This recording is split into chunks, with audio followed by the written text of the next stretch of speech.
We are live back with Boros Burn tonight. As a friendly reminder, if you do like these Boros Burn based videos, please consider subscribing to our YouTube channel or giving us a follow over on Twitch. If you happen to be checking us out on YouTube, help us out with growing the channel a little bit as we primarily stream every Sunday evening.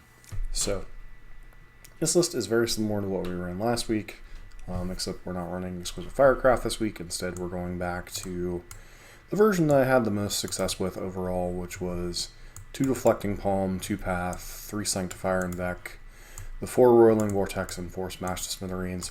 While Wear Terror, there is some argument for running it, simply because you're playing up against Leyline of Sanctity quite a bit in terms of the opponents running it out of the various graveyard-based decks, such as Living End or Living End and Dredge have both been running it because of things like Endurance primarily or other targeted graveyard hate. So that is something to consider, but overall Wear Terror hasn't been all that important, and it can be a 2-for-1 against like Urza Saga decks and stuff, but oftentimes the damage is just more important. Roiling Vortex obviously very good against all the various elemental decks, helping to prevent life gain against them. Also pretty good against the Cascade decks. One of our better tools in that matchup, since pretty much all 3 of the Cascade decks can be a rough matchup if you don't have your good draws, especially game 1. Sanctifier, a lot of people wonder why you play Sanctifier over Core Firewalker. Core Firewalker is only good in the Burn Mirror, basically. Sanctifier has text in, you can bring it in the Burn Mirror, although it's not all that great. It's like it stuffs your opponent's creatures, but it doesn't really gain you life, which is Core Firewalker's big thing. But it's very good against, decks like Rakdos Scam, decks like, Is It Murktide? It's a reasonable card against. Also serves against Dredge and stuff as like a graveyard hate piece against a lot of their dredgers are black based, and exiles a lot of their cards that they care about, like copies of what I'm thinking. Can't think of the life gain spell that they play out of their graveyard at the moment, or life gain ability card. But exiles basically anything red or black out of their deck, which is pretty much everything but like Life from Malone and Narcomoeba. So pretty good in that matchup overall. We've run into that once or twice, and beyond that, Smash, that's primarily here for the Urza Saga decks. The main board, we've been running a lot of the same things. We made some changes last week where we were running 2 copies of Skewer and the 4 Skullcracks. That's probably not the best build, but it was something worth trying. We had a couple Lightning Helixes, a couple Skullcracks in this build. Other than that, the only thing notable in the main deck is Sekenzan over the Fiery Islet. Just simply because I don't like the 5th Canopy land in terms of how much damage we take, and Sekenzan has proven valuable in some spots. Granted, usually late in games against decks that are taking us long, so it's not the greatest, but it doesn't deal less damage and is another untapped red source that has some utility in flood out situations. So that's primarily what we're playing. Like I said, we didn't have the best result last week. I think we went 1-2, and then off camera I played against Rakdos Scam and the Burn Mirror, lost to Rakdos Scam, beat the Burn Mirror. So we ended up with 2-3 in last week's league overall, 1-2 on camera. So that said, let's get into some matches. Alright, we're here for match number 1. We are on the draw. No turn 1 plays is not the best place to be. Still think this hand is keepable overall, but definitely a little bit dangerous. What's up on ONS Rocks? How are you doing? This hand is... keep it on the draw, but this is definitely not one of the better burn hands.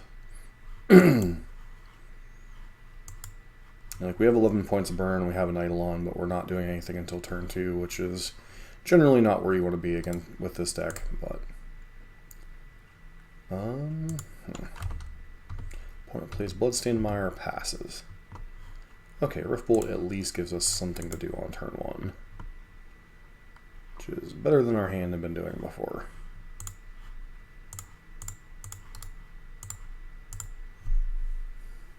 So generally when you're evaluating keeping burn hands, you go for, ideally you want a hand with a 1-drop creature or something along those lines. Feels like we might be up against either rhinos or creativity would be my most likely guess. Could be some variant of Omnath pile, but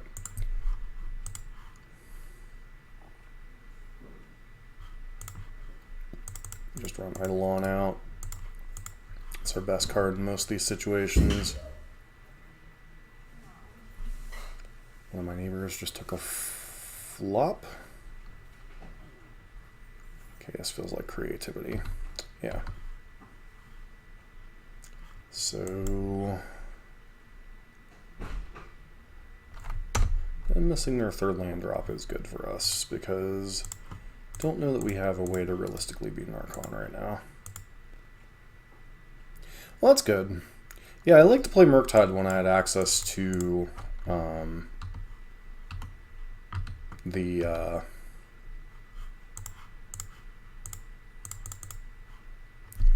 I had access to mana traders. Firing this off in case like our opponent had like some type of spell, it was like the least valuable of our spells resolving.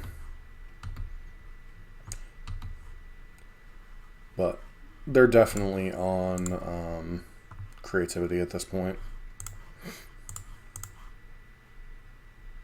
Yeah, Spell Snare seems like it's in a reasonable place right now.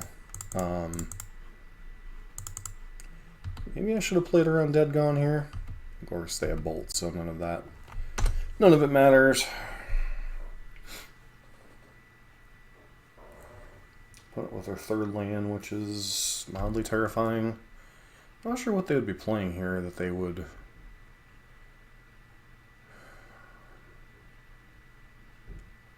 Unless they're grabbing...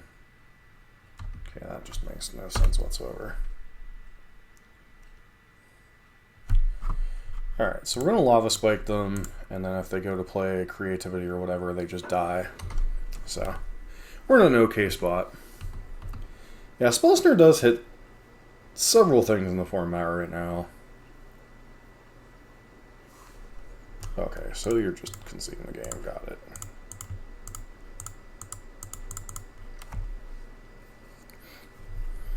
Alright, so we're up against 5-color creativity.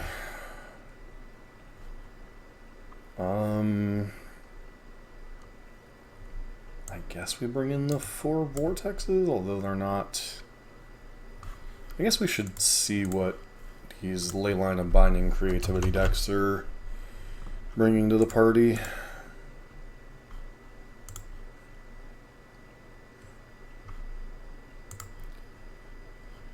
Alright, Archons, this, that, and the other thing. They bring some Flusterstorms and Aether Gusts to the party. Potentially Iona.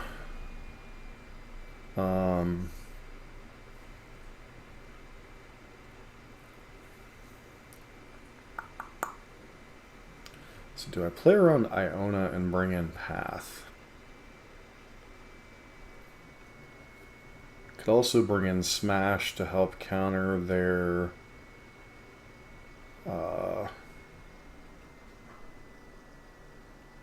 whatchamacallits, although they only have what, Prismari Command and treasure tokens? Is that enough to bring in? Because Searing Blaze isn't the best in the matchup overall.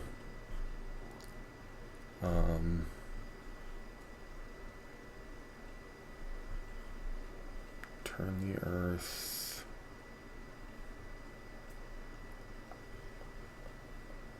I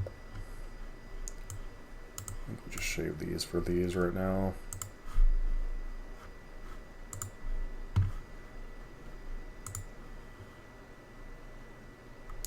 Yeah, there's a lot of different things with the Leyline of Bindings. You know, Rhinos, there's that, there's...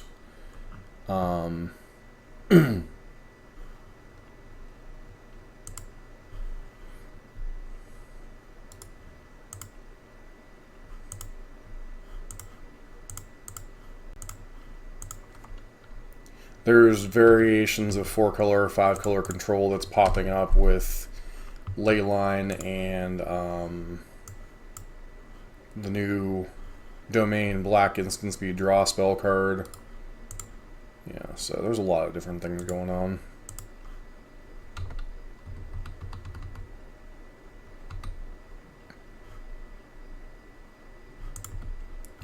Just going to attack with Goblin Guide, see what they do. Them drawing a Archon would have been great, but I presume they're just going to cast a fire here.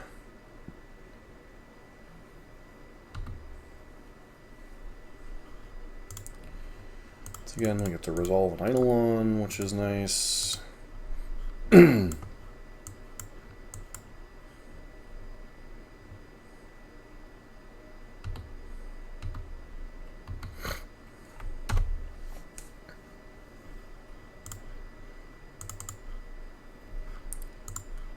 So we're just going to cast Bolt on their dude.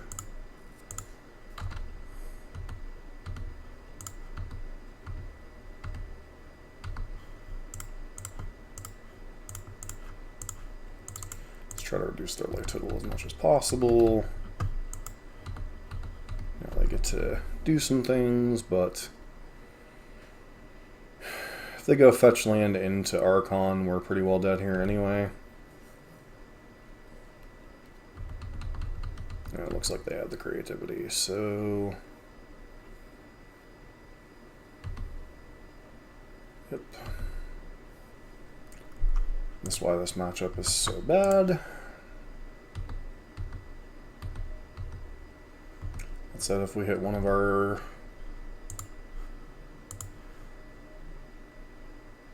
that's... Is that good enough?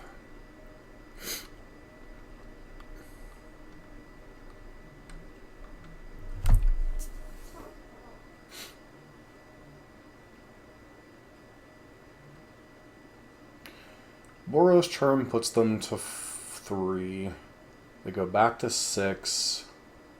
But then we have no single draw that gets us out of the situation. So, because even if we play this, they go to 6. And then we have to somehow deal 6 damage to them over that turn. So,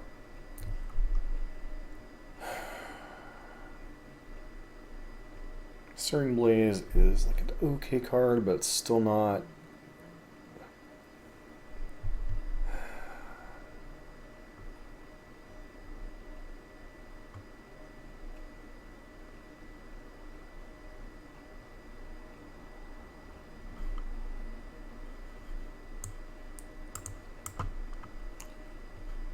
Don't know that we want Vortex as much on the draw. Let's bring in 2 Smash and 2 Blaze and hope we get the right mix of removal for whatever tokens they make.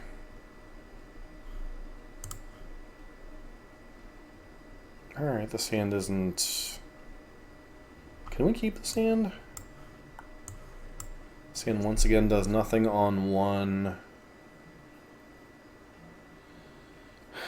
Really needs to draw a fetch land for creativity to not be a problem. I think it's just too clunky. This hand's even worse if that was possible. I think we're going to 5.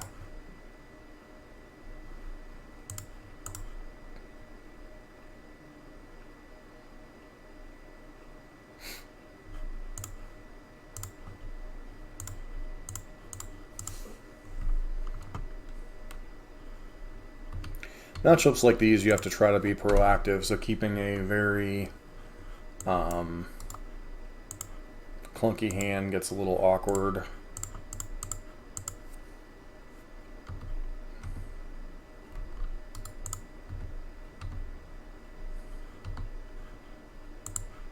Draws the mountains, presumably they bolt this.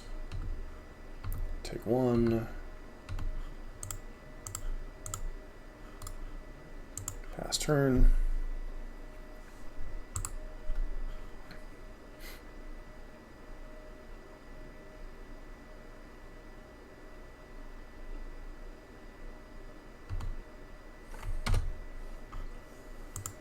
We're just too low on resources on Mulligan 5 to probably finish them off in time.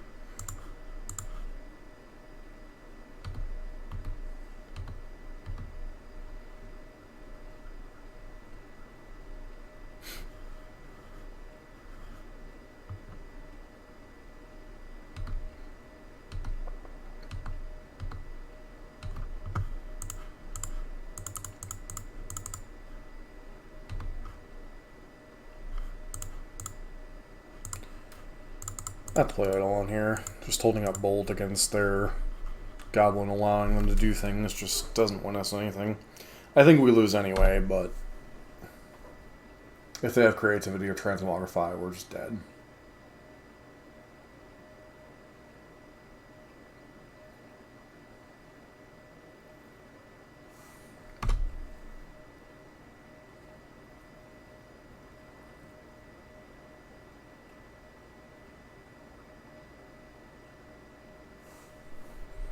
Yep.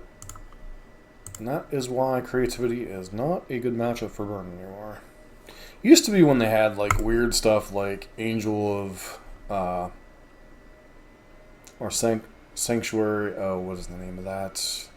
The angel that came out of the set that gives you protection from one of the permanent or one of the card types was a lot better when they were running those. Archon's just such a brutal beating for Burn if they ever get one into play. So, goal is to try to keep them from getting them into play. Yeah, Sanctuary Emissary. But, or when they were running like Emrakul, you had that one turn to kill them. Now it's just, it's kind of spun the matchup just because based on the threats that they're running. So, alright, we're back for match number 2. I'll play this time, which is nice. Opponent is on a 60 card with a companion, so Kahira. So control. This hand is terrible against control. Not the best against elementals either. This hand is very middling. Back one of these and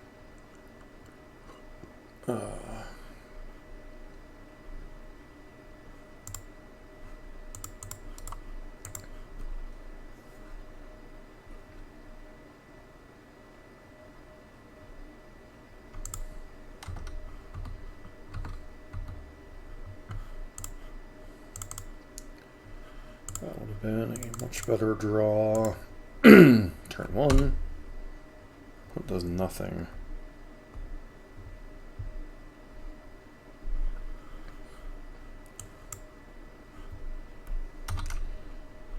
So we're getting Leyline of Binding off of blue-white control. Going and fetching one of their other weird trinomes they get to play now. Oh, okay. So Chalice on 1, cool.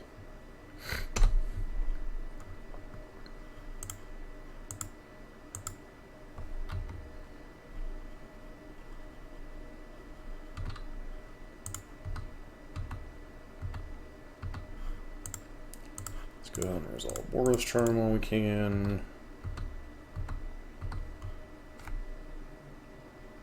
We have 2 uncastable cards in our hand, which is fantastic.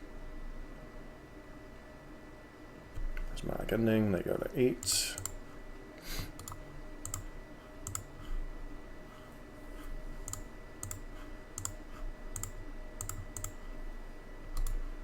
Well, it goes to 4. Apparently they kept a 2-lander.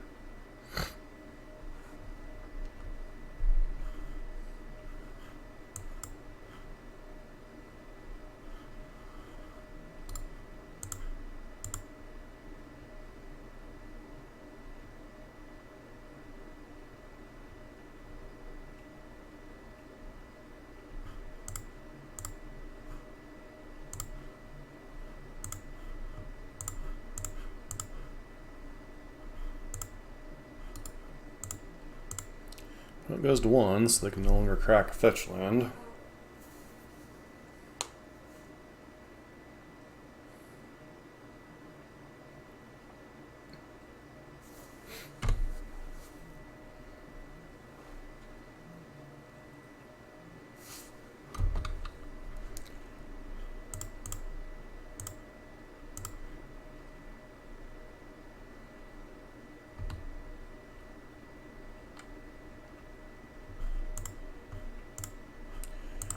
Alright, I'm not playing around. Force of Negation or Spell Pierce here.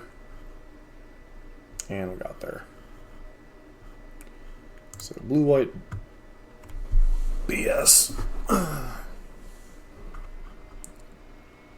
Without exquisite firecraft, all we really have to do is bring in these, go down these, and call it a day. No, actually, we need to bring in some amount of smashes, but the question is, how many? And for what? Rift Bolt's the most susceptible if they leave in copies of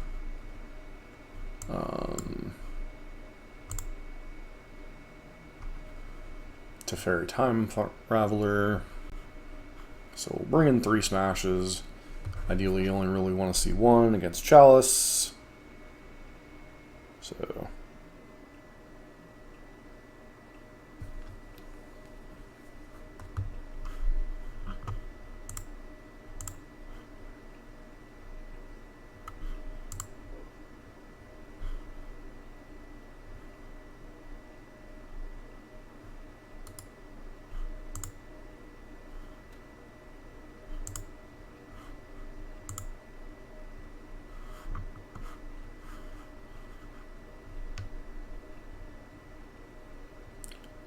this hand is perfectly reasonable.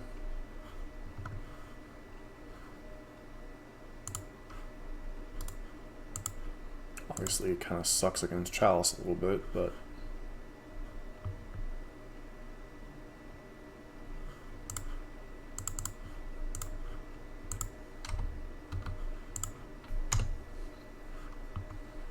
cast Evangelist, opponent gets a land out of it.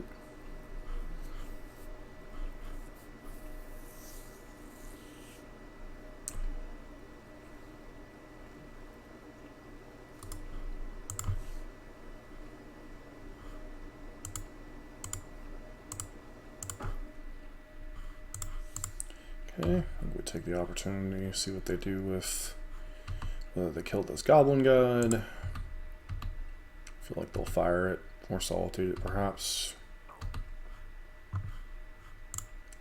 So I could cast Eidolon here, but it walks kind of face first into a counter spell.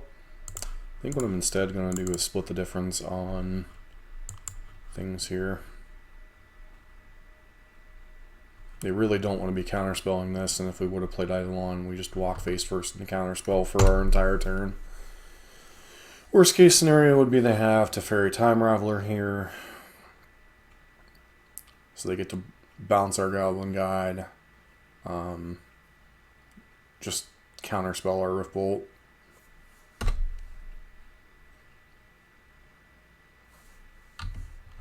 Opponent might be planning on Archmage's Charming our Goblin Guide. Just to yoink it.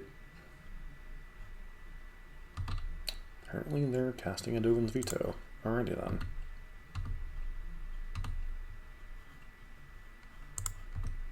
Just gonna attack with this, see if they burn their Solitude on it.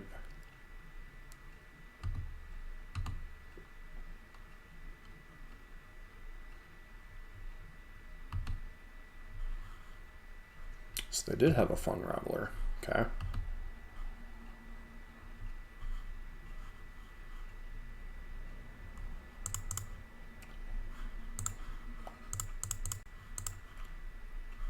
And cast this Lava Spike. Now, if they don't want to take any damage from this Eidolon, they have to spend 4 mana.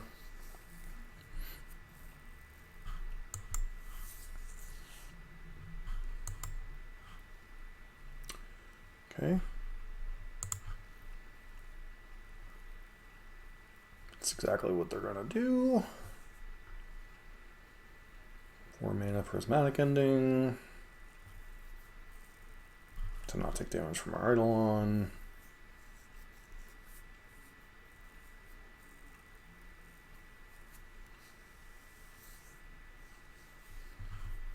Or are they debating leaving up Counterspell and taking 2 damage?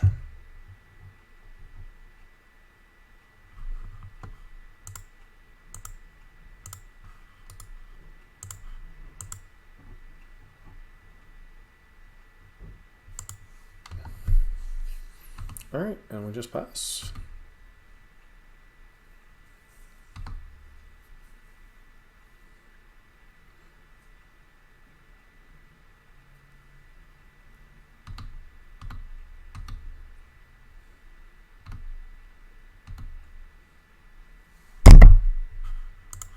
It's actually a fairly reasonable draw.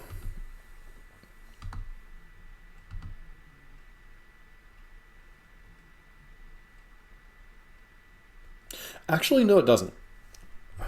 Prismatic Ending, if its mana value is X or less, where it's equal to the number of colors of mana, you can actually pay more mana without having extra colors.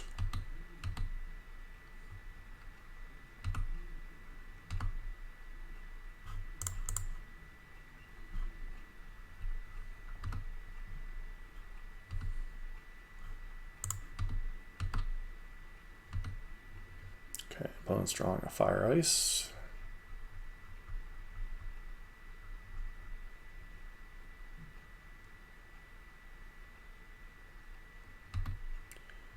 So opponent's drawing a Fire Ice and had a Fire Ice. So still no reason to make a move here.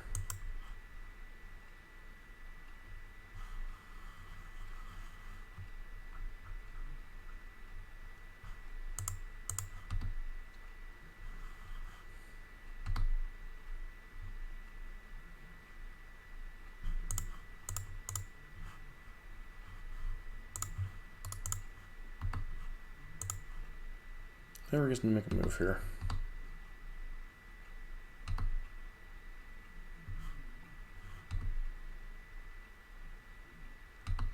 Alright, that would have been a reason to make a move, but it's kind of whatever here.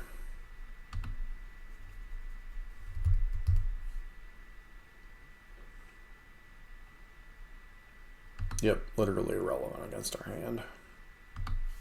Currently, anyway.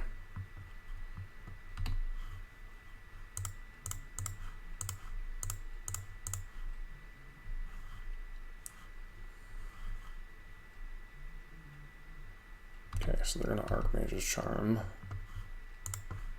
That should be game. Unless they have Force of Negation. Which is certainly possible.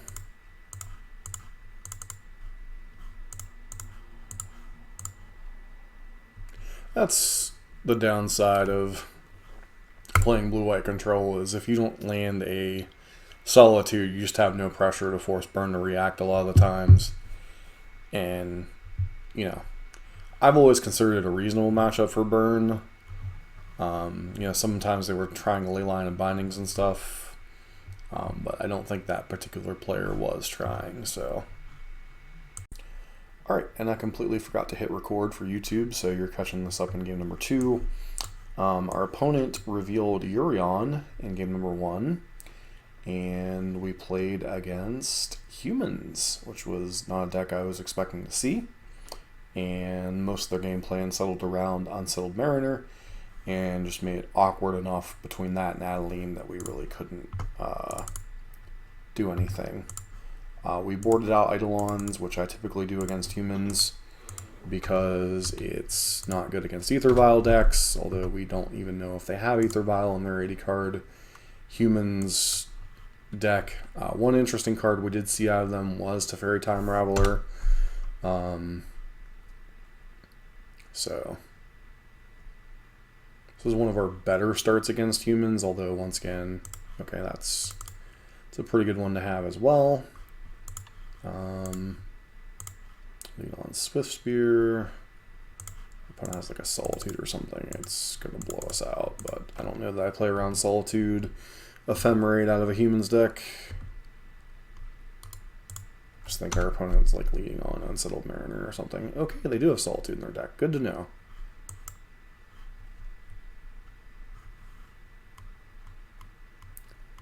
Probably goes to 11. Feels like they have a Solitude and they're debating whether they want to use it without an Ephemerate.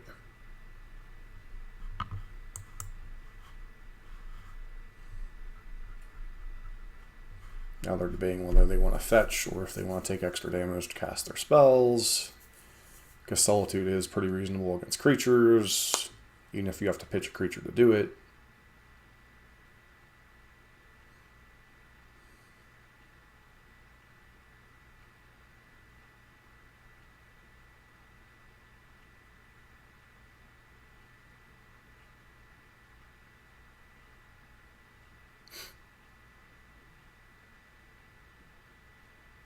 So let's get the Solitude. They only have one land? Maybe? Why would you keep a one land hand with no turn one play? Okay, that's a really weird time to crack a fetch land, but sure.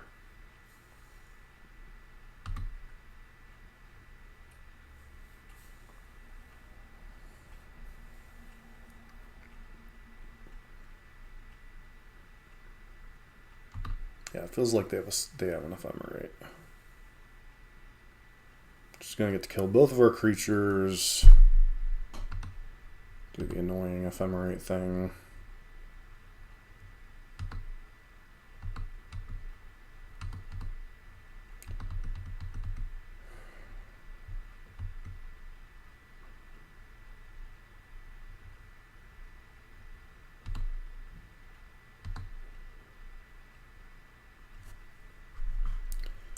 Okay, let's play out this Kenzin, bolt this Solitude, and because I don't want that living.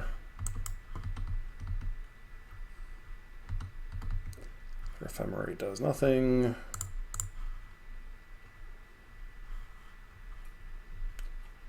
Okay, Unsettled Mariner, question mark. Yep. Okay, put you to 6.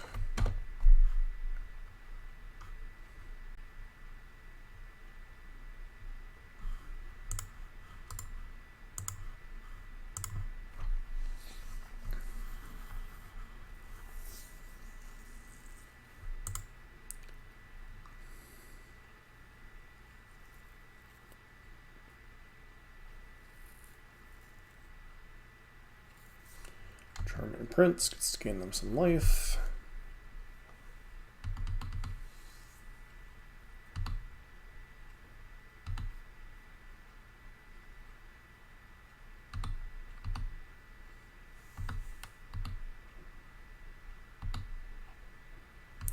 Okay. Goblin God.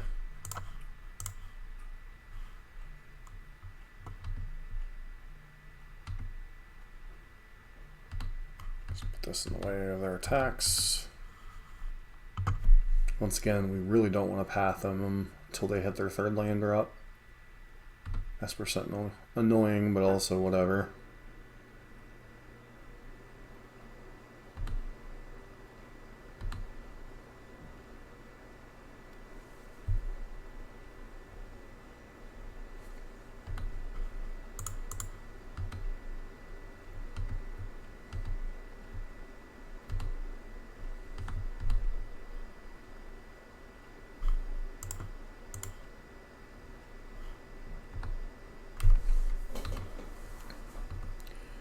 Again, we just play this waiting game, because until they hit their 3rd land, they don't really get that threatening. Okay, now they have their 3rd land.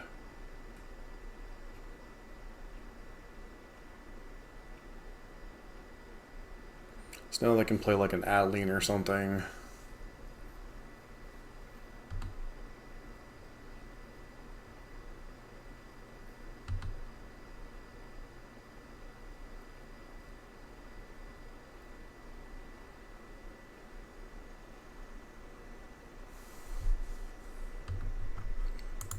Why would you attack with Esper Sentinel there? That makes little to no sense.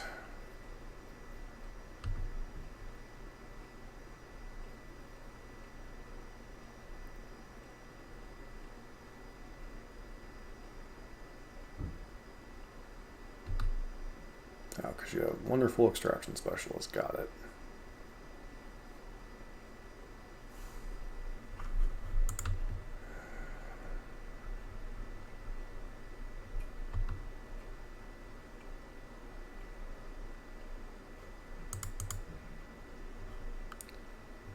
How about no?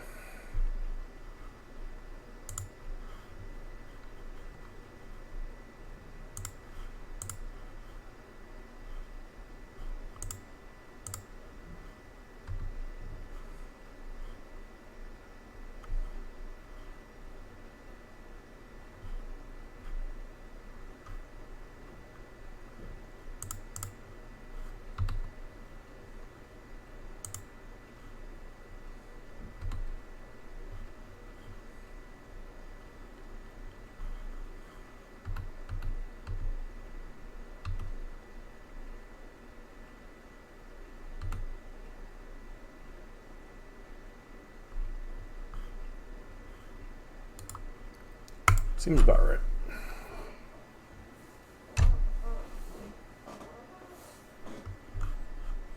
No attacks. It's possible I should have been more aggressive with our creatures, but Sanctifier on deck, sure.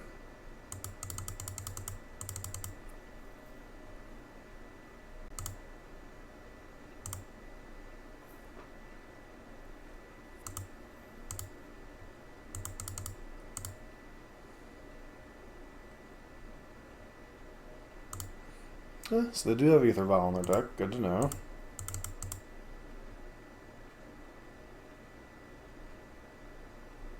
Bolt.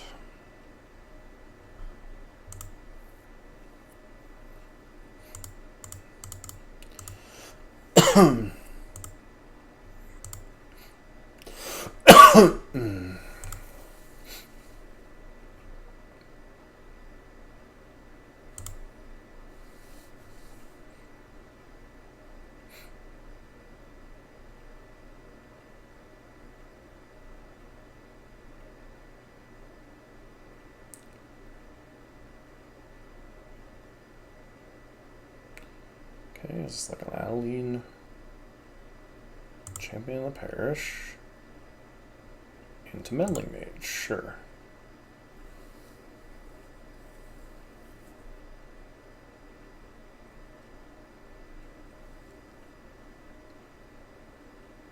Could have cast Bolt there in response, but best to force our opponent into a guessing game.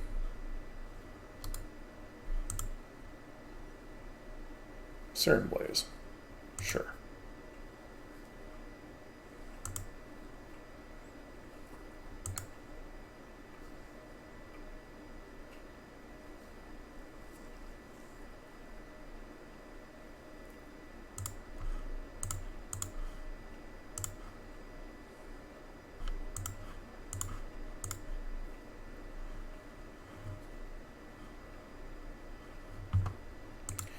We're long past the point of trying to control our opponent's board, so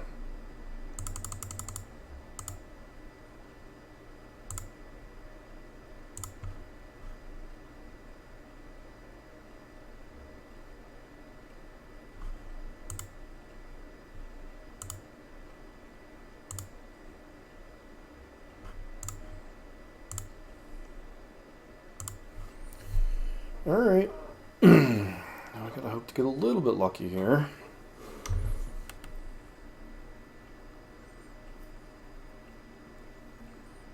Okay. That's one card in hand.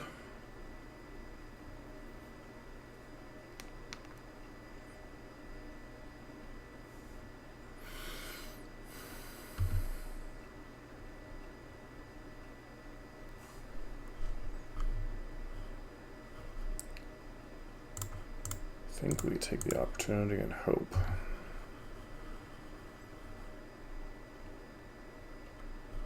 And hope our opponent isn't playing something weird like Unified Will here. Or Mana Leak, or any other number of things that aren't Spell Pierce.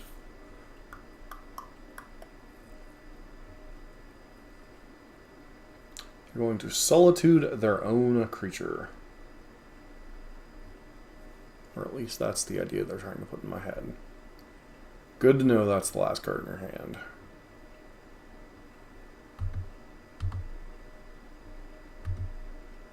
Go 3.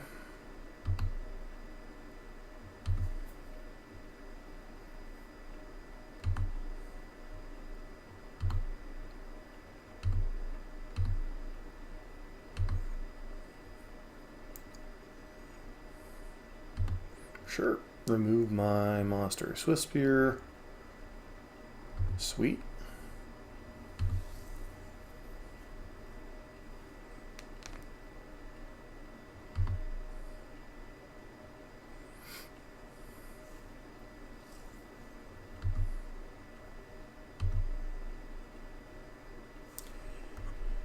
Okay.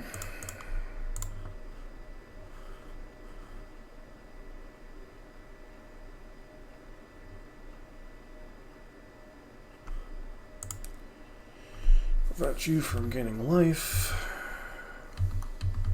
And also kill you.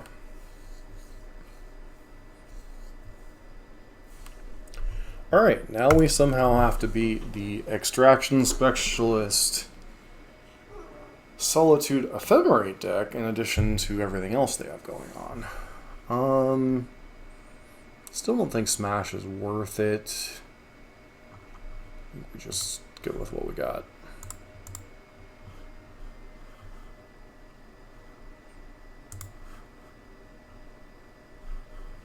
Alright, this hand's alright. Deals us a lot of damage, so I don't know I'm thrilled about that, but I have plenty of interaction for our opponent's nonsense.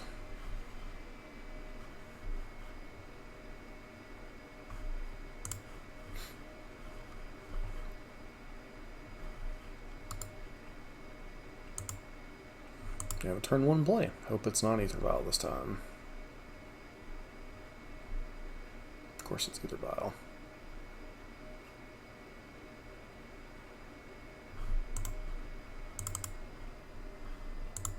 Alright, I'm going to try to take as little damage as possible while pressuring our opponent as much as possible. Cavern of Souls, just what we wanted to give them, a painless land.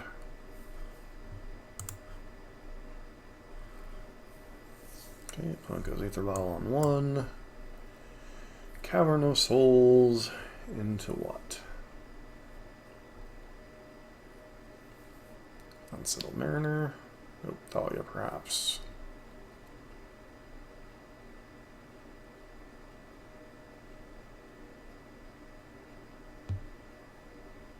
This Lieutenant into Champion the Parish. That'd be mildly annoying. That's what it looks like to me.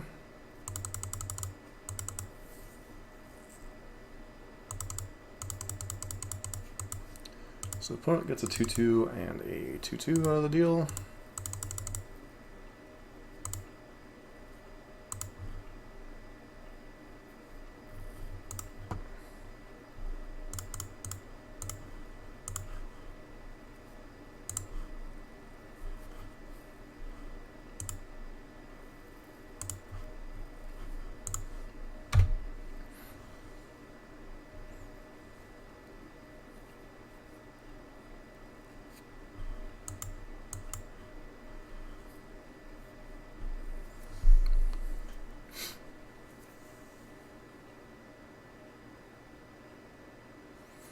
Okay, so I guess to do the annoying Thalia thing.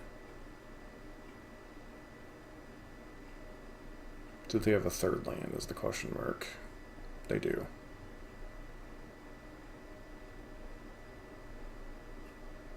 Extraction Specialist will be probably the most annoying here. Why would you cast Thalia? That doesn't make much sense.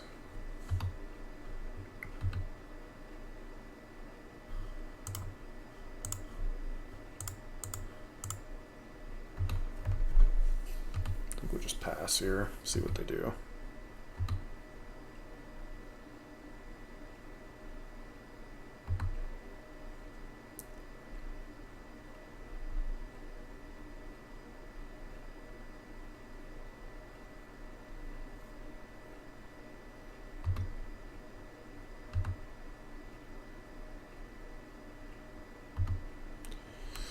And we'll just take the 2 here. See if our opponent casts anything. Distraction Specialist.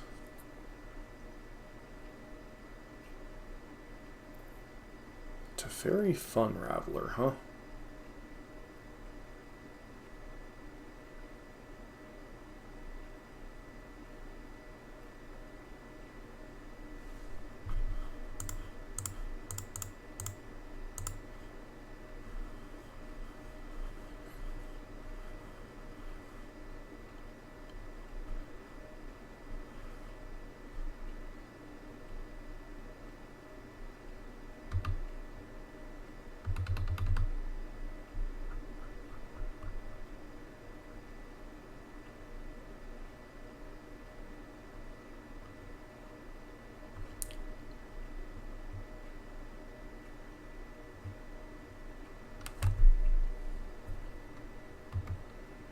Okay.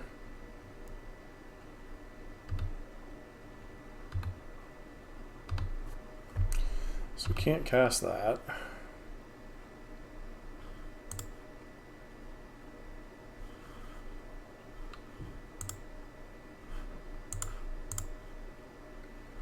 Go ahead and do this. Do that. Put them to 4. Guess we put them to 1. If they have Extraction Specialist, GG. If they don't, we still have a game and we got a top deck. Looks like they got something for 3 mana on end step. Just don't be Extraction Specialist. Of course they have Extraction Specialist.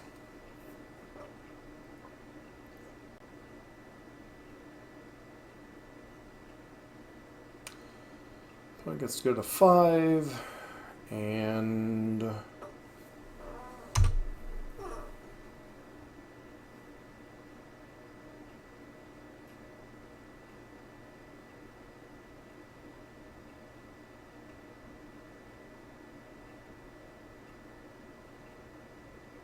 now they unlock being able to cast like Solitude and some other stuff, so.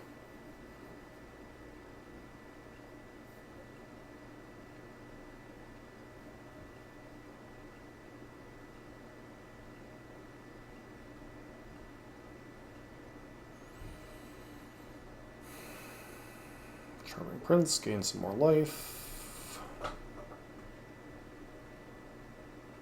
Yep, and now there's nothing we can do.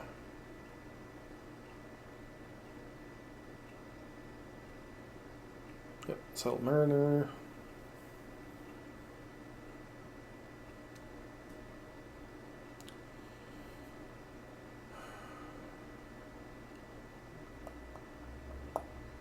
I think our first step is to crack the Big Canyon. See what we draw.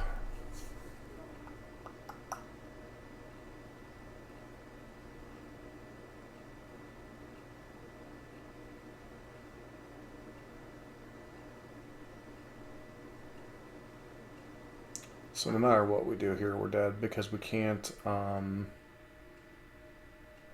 If we path, we go to 7, and then we're just dead on board. If we don't path or bolt, then we're dead as well. So that's just the game. Humans was always a tricky matchup when it was a relevant deck, and it was not a deck that I mind as a burn player seeing leave the format for a good while. So, but rough matchup.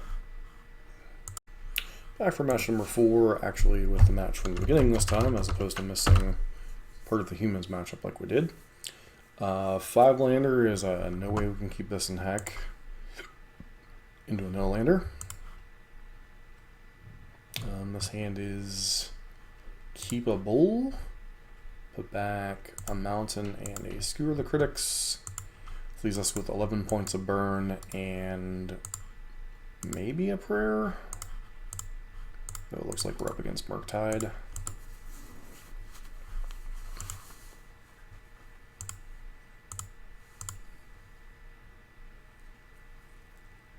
No, not Murktide. Okay. No idea. Blue Moon, maybe?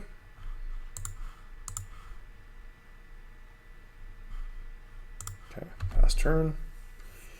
The plus side is this variant of blue is probably a little bit less pressuring, but the downside is they play Blood Moon. Okay, never mind. We're just up against Jeskai Control, because why not?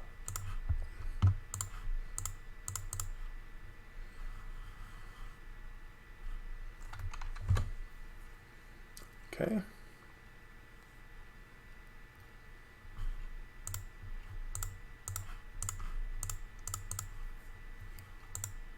Put them to 6 because there's not really much else we can do. Pass turn.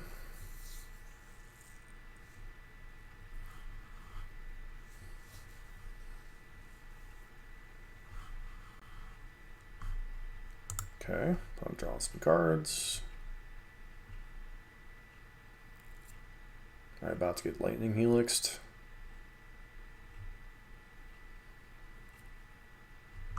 Expressive iteration after you've already played a land. Doesn't seem ideal. That said, they could have Dovin's Veto up. I still think if we draw something, we probably play it. Steam Vents, sure. That's why I said not ideal that you expressive iteration after playing your land.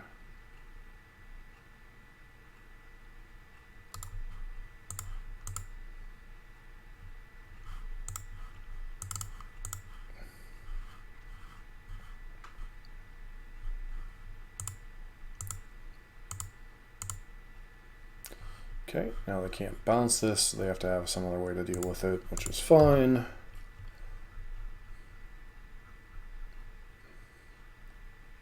Batterskull. Well, that's a way to, yeah.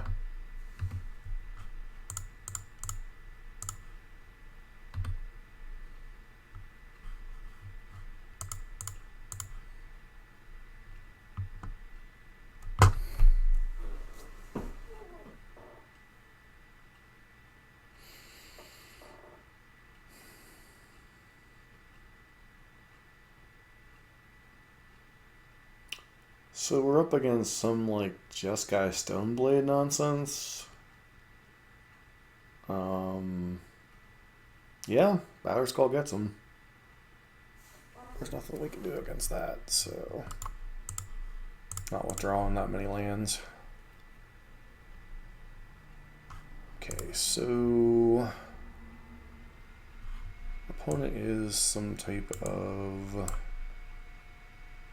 equipment nonsense, so we might want these, we might want those. We definitely don't want Rift Bolt in our deck.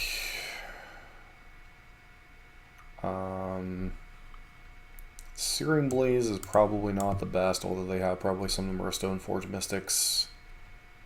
And then way too many 2-drops. So maybe Shave.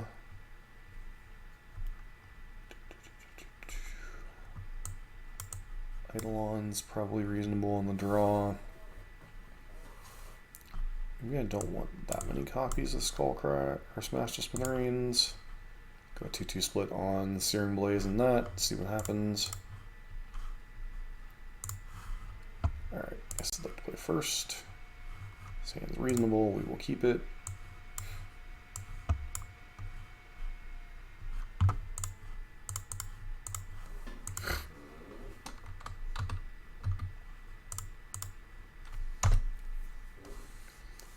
Reveals a Batterskull, so we are on a turn, we are on a ticking clock.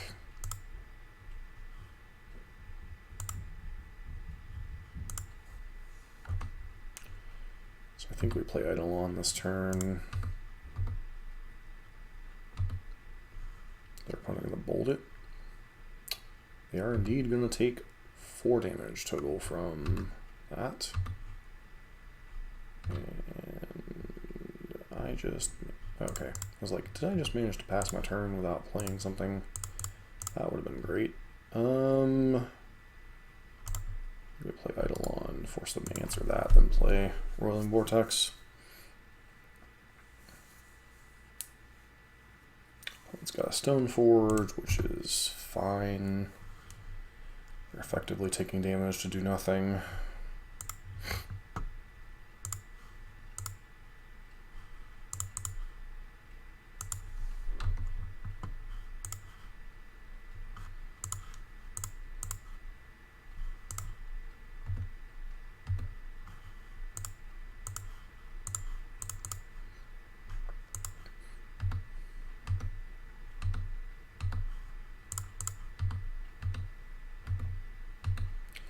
They go to 5.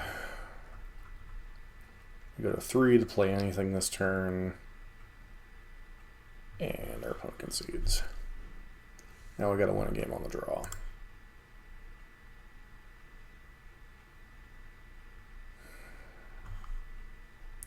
I think Eidolon's a little bit worse on the draw.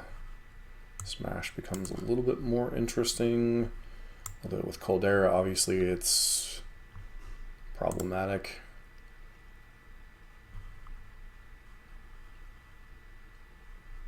Could bring in Path, but I don't think that's worth it. This hand is not exciting, but I do think we keep it.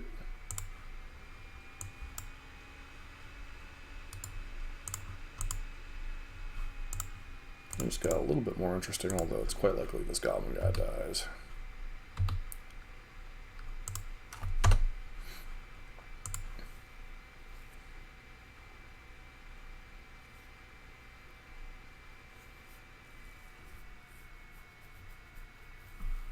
Fetches. They do not want a prismatic ending. Good to know.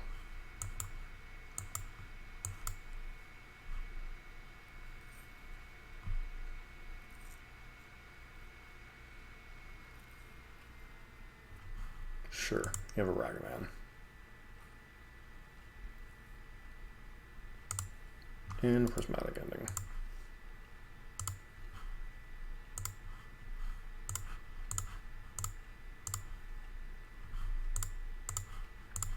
Don't want this Ragavan getting any unnecessary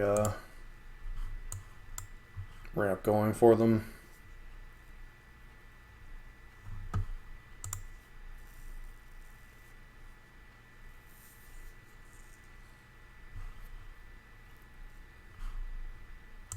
Okay. It's looking like a Batter Skull. I'm not sure that we care. Yeah.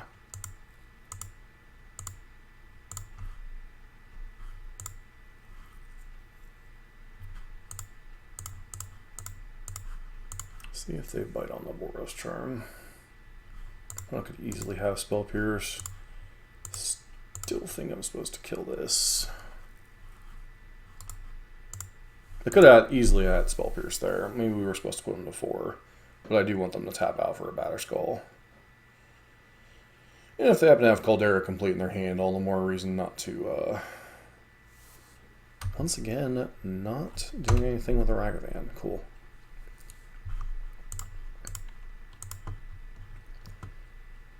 Alright.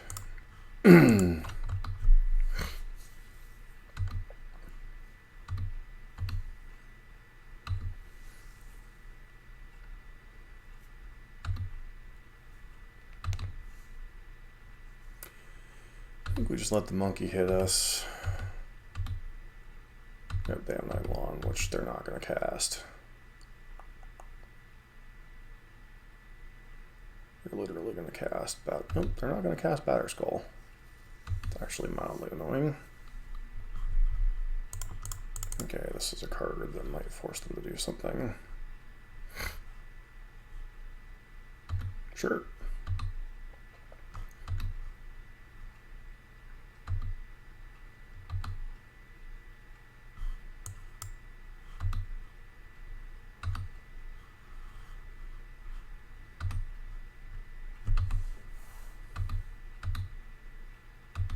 Okay, that has Sacred Foundry.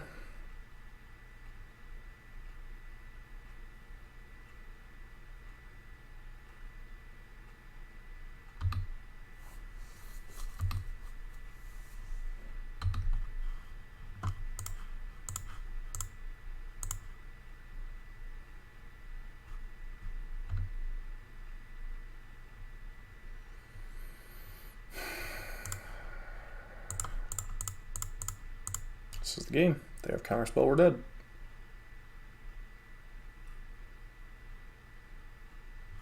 They do not, so we play on.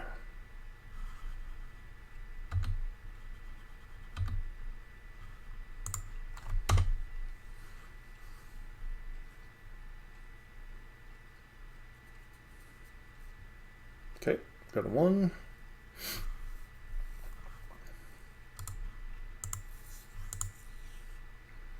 You know, they have a Counterspell in hand, which is good to know about.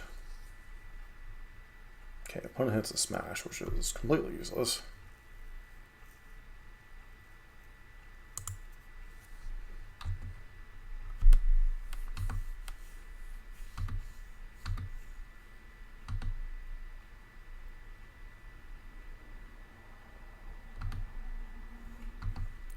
Monkey doing monkey things.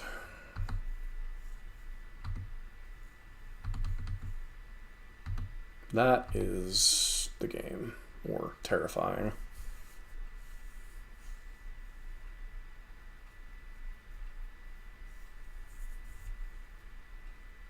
Sure.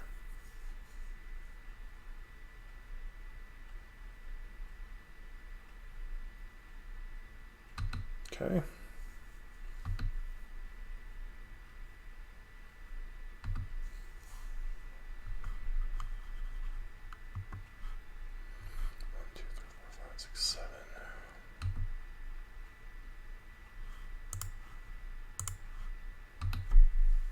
I think we hope they hardcast the Caldera Complete.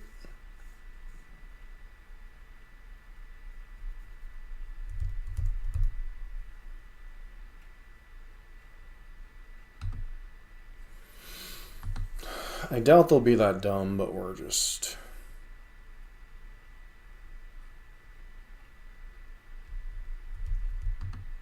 They don't do anything. Interesting.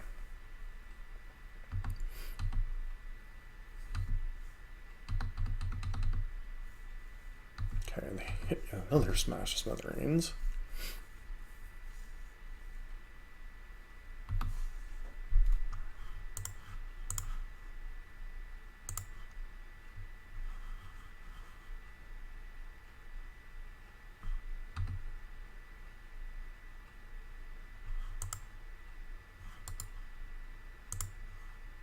So, we die.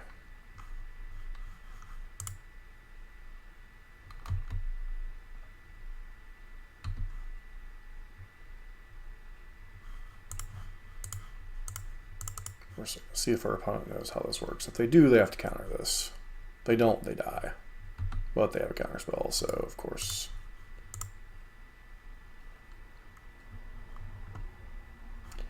And our next draw is, we'll never know. So overall, 1-3. I'm not going to play the last match tonight. Just, we're in one of those lulls with Burn where, you know, we're running into bad top deck situations and not the best mulligans and running into some difficult matchups sometimes. Humans always was a traditionally difficult matchup. Jeskai, Monkey, Stoneblade, whatever. You know, we had opportunities there to close out the game. It's also possible I wasted too much burn on my opponent's Stoneforge Mystic and first Ragavan. Maybe I wasn't supposed to hit those. They'd got a little bit lucky hitting one of our 2 copies of Lightning Helix. The first matchup against Creativity. Creativity is just a rough matchup overall for Burn. If they get an Archon to play, essentially the game's over unless you're able to end the game the next turn. And then Blue-White Control, we just kind of cleaned house, you know, doing what Burn does again in that particular matchup. Overall, you know, obviously a couple different games could have gone different ways. If our opponent, that human's opponent, did not have Extraction Specialist on that end step with our Ether Vial, we could have easily won that matchup against humans. You know, we could have easily, if our opponent doesn't hit that stupid Lightning Helix off of you know, Ragavan, you know, maybe we can win there. So, you know, there were some, we did have some agency in some of what our opponent's plays were, our opponent's plays were. So you have to go back and look at those decisions and be like, well, does this change the course of the game? We don't know, but you do have alternative lines you can take even when the result is not necessarily the best. Also, our Yorion opponent got a little bit of advantage because, you know, not too many people were expecting Yorion Azorius humans. You know, there was a Yorion Death and Taxes list floating around for a little while. You know, that got a little bit of, you know, kind of the same. You know, people seeing a Yorion deck expecting, you know, 4-color Omnath, 4 or 5-color Yorion Rhinos Binding now. You know, there's some weird things you can see out of those colors with Yorion, but humans is definitely not on the what you expect to see out of the Yorion pile list. But you know, our opponent probably gets a little bit of advantage from that, and humans just being typically a rough matchup. Ether Vial decks are always a little bit challenging for Burn. Humans is one of the decks that could kind of run us down back in the day when 4 or 5 color humans was a thing. They had disruption, things like Kite Sylph, Freebooter, Meddling Mage, Thalia, and Mantis Rider just to close out the game. Their creatures got really big really fast. Eidolon was effectively a dead draw in that matchup. Against Stoneblade, it's always tricky. The last generation, I think, of Stoneblades I played a bunch against was the Bant, Spell Queller, Teferi Time Raveler, Stoneblade decks right before Modern Horizons 2. Those were always a tricky matchup. One of the last PTQs that I was in, I was effectively knocked out of competition in round 6 by a very similar deck, so it's always a tight matchup, and then Ragavan adding to their power. Not a deck you expect to see, but, it's nice to see little things like that on occasion. So, we could have easily gone 2-2, 3-1 if things had broken a little bit differently, but, sometimes that's magic. It doesn't take much to, especially when you're on a deck like Burn that really hasn't gained a ton of new tools of late. You're really operating on, margins that are very, very thin at this point. A lot of the top decks in the format just aren't good matchups for Burn. Murktide and Living End have proven to not be good matchups. Creativity is a rough matchup. Amulet Titan's a terrible matchup. You have matchups like 4-color Omnath can be pretty decent, although if they land an Omnath, you're in trouble. Hammer Time's a rough matchup. Burn's not in the best place in the meta right now in terms of like the top decks, and then even like random nonsense. You can easily run into some issues. So, as always, want to thank everybody for tuning in tonight. Hopefully, this, even in our losing ways the last couple of weeks, you guys are still learning some things and still picking up some tips and stuff that you can learn, even when you aren't drawing the best, and sometimes when you take some lines that you're thinking, okay, if I kill this Ragavan or this Stoneforge Mystic, we're in better shape. Maybe it wasn't better to kill them. Maybe we were just supposed to try to burn them out. I know a lot of people have left comments about, well, you focus too much on the creatures, this and this, that, and the other thing. And that very may well be true. That's something I need to reevaluate in my play against semi-creature based decks. Things like things that be like Murktide or 4-color non-Omnath piles. These decks that have like these non-lifelinking creatures that like Ragavan can do some stuff like steal a Lightning Helix and such. So generally you want to kill it, but and we didn't see Ragavan game 1. Maybe I should have brought in Sanctifier and Vex. I still don't think that's the best against a Jeskai control deck, but there are different things you can learn. So and Sunday nights have proven to kind of be the weird meta game. Like everybody's just playing their like C and D decks just for funsies on the close of the weekend. So you run into some stuff and learn some things. But it's nice to not see the same 4, 5, 6 decks too. So Burn's not in the best place, but you still can learn some stuff. You can still run hot and do well. But it's a deck to be aware of, deck you need to be proficient in, and obviously it's the main deck that I play here on the channel. So, as always, if you're new to the channel, please consider giving us a follow here on Twitch, subscribing to our YouTube channel, and hope to see you for next week's stream.